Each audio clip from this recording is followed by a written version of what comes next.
తెలంగాణలో పార్లమెంట్ ఎన్నికల ప్రచారం తుది దశకు చేరుకుంది. ఈ నేపథ్యంలో ఆయా పార్టీల అగ్రనేతలు పబ్లిక్ మీటింగ్స్, రోడ్ షోలతో దూకుడు ప్రచారం చేస్తున్నారు. ఇవాళ ప్రధాని మోదీ తెలంగాణకు మరోసారి రానున్నారు. ఒకే రోజు 2 సభల్లో పాల్గొననున్నారు. కర్ణాటక నుంచి ప్రత్యేక హెలికాప్టర్లో మధ్యాహ్నం 3 గంటలకు నారాయణపేటకు చేరుకోనున్నారు ప్రధాని మోదీ. నారాయణపేట్ జూనియర్ కళాశాల మైదానంలో మహబూబ్ నగర్ బీజేపీ లోక్సభ అభ్యర్థి డీకే అరుణకు మద్దతుగా నిర్వహించే బహిరంగ సభకు మోదీ హాజరవుతారు. ఇక మోదీ టూర్ కి సంబంధించి మరింత తాజా సమాచారం మా ప్రతినిధి శ్రీనివాస్ ఫోన్ ద్వారా అందిస్తారు. శ్రీనివాస్, చెప్పండి. పార్లమెంట్ ఎన్నికలు సమీపిస్తున్న కొద్దీ బీజేపీ ఎన్నికల ప్రచారాన్ని దూకుడు పెంచిందని చెప్పవచ్చు. అందులో భాగంగానే ఈ రోజు ప్రధాని నరేంద్ర మోడీ ప్రత్యేకమైనటువంటి విమానంలో గుల్బర్గా నుంచి మహబూబ్ నగర్ జిల్లాలో నారాయణపేటలో జరిగేటువంటి బహిరంగ సభలో పాల్గొంటారు. సాయంత్రం 3 గంటలకు మహబూబ్ నగర్ లోని నారాయణపేటలో అక్కడి అభ్యర్థి డీకే అరుణ గెలుపు కోసం ఏర్పాటు చేసినటువంటి బహిరంగ సభలో పాల్గొని ప్రసంగించనున్నారు.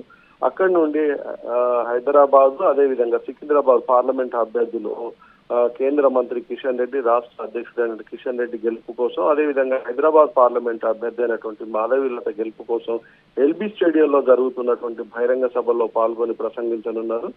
ఇప్పటికే ప్రధాని దాదాపుగా మొన్న అంటే కరీంనగర్ అభ్యర్థి బండి సంజయ్ కోసం వెమ్లవాడలో జరిగినటువంటి భారీ బహిరంగ సభలో పాల్గొన్నారు. అక్కడి నుండి మరో బహిరంగ సభలో పాల్గొన్నారు. దాదాపుగా అంటే కేంద్ర మంత్రులు, జాతీయ నాయకులు తెలంగాణలో క్యూ కట్టిందని చెప్పవచ్చు. ఇప్పటికే అంటే ఇటు కాంగ్రెస్, ఇటు బీఆర్ఎస్ పార్టీలను విమర్శిస్తూ భారీ స్థాయిలో విజయాన్ని సాధించడానికి బీజేపీ అభ్యర్థుల కోసం జాతీయ నేతలు, అదేవిధంగా ప్రధాని, అదేవిధంగా హోంమంత్రి అమిత్ షా లాంటి ముఖ్య నేతలందరూ తెలంగాణలో మొత్తం దాదాపుగా అన్ని పార్లమెంటులో జరిగినటువంటి బహిరంగ సభల్లో పాల్గొన్నారు. ఈ రోజు ప్రధానమంత్రి నరేంద్ర మోడీ ఇటు నారాయణపేట, హైదరాబాద్ లోని ఎల్బీ స్టేడియంలో జరుగుతున్నటువంటి బహిరంగ సభలతో పూర్తిగా అంటే ఆయన ప్రచారం ముగుస్తుందని చెప్పవచ్చు.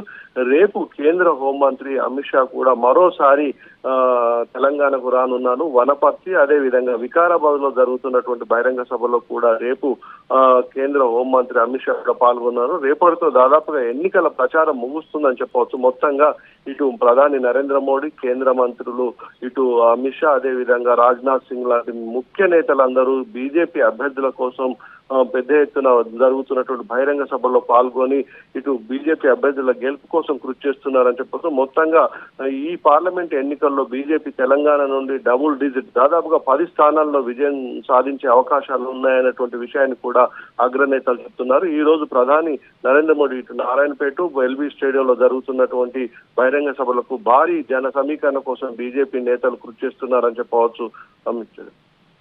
Right, thanks for the update Srinivas.